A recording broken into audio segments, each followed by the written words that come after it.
One of the questions that we got a lot over the past few weeks has been, what defines a great book cover?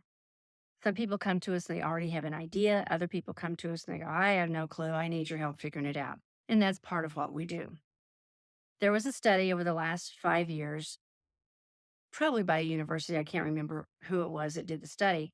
But what they did was they set up cameras, blind cameras in a retail bookshop because they were looking to see what it was that people did that prompted them to buy a book. It boiled down to that cover. You got to have a cover that causes them to pull that book off the bookshelf. And then what they also found out is that people will look at the front of your cover first, and then they'll turn it over and look at the back if they're still interested. If after reading the back of your cover, they're still perhaps interested in buying that book, if they take that next step and open that book and look at the table of contents, more than likely they're going to go ahead and buy that book. So the trick here is making sure that you have a cover that will bring that potential reader and bring that potential buyer into picking up your book and walking with it to the front of the bookstore or clicking on it on Amazon or however it is that they buy that book.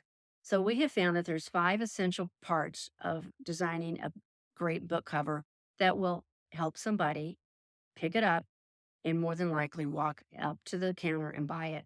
First, you got to have great, compelling cover graphics. Your imagery should be eye-catching. Your cover needs to be high contrast. The content of your images need to be relevant to the story or the subject. You wouldn't put a young adult type of cover onto a nonfiction book. You want to be aware and make sure that you're attracting the audience that you want to reach. The other big thing that we've noticed is you want to make sure that your title and the fonts that you use are easy to read.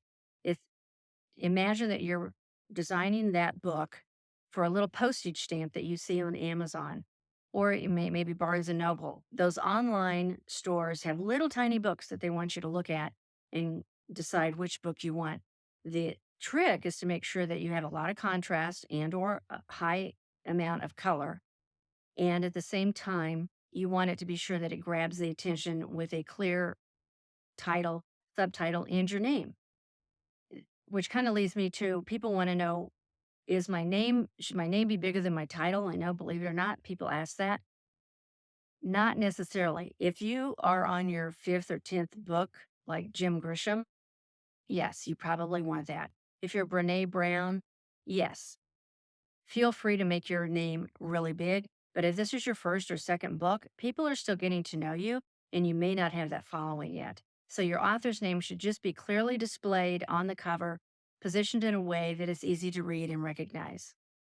You also want to make sure that your design is genre appropriate. So we mentioned this a little bit earlier in that you don't want to make your nonfiction book have a children's book type of cover, unless, of course, that's part of your brand and part of your marketing appeal. You want to make sure that your typography is easy to read, that you're not using all these fancy scripty fonts that nobody can read, and stick to what's simple. Make sure it's big and bold so that people can read it. The other most important thing that I have found is that you want to make an emotional connection. Successful book covers should pull somebody in, should answer the question for them, what's in it for me? So if you have a book cover that you're designing, make sure that not only your title, but your title is short, and your subtitle is where you answer the question, what's in it for me? What relief am I going to get if I buy this book? So you want to make sure that when somebody picks up your book, they know exactly what it is that you're going to be teaching them or telling them about in your nonfiction book. Are you ready to write that book, share your wisdom, and make a difference? I'm Cathy Davis, daviscreativepublishing.com. We help you grow your business by the book.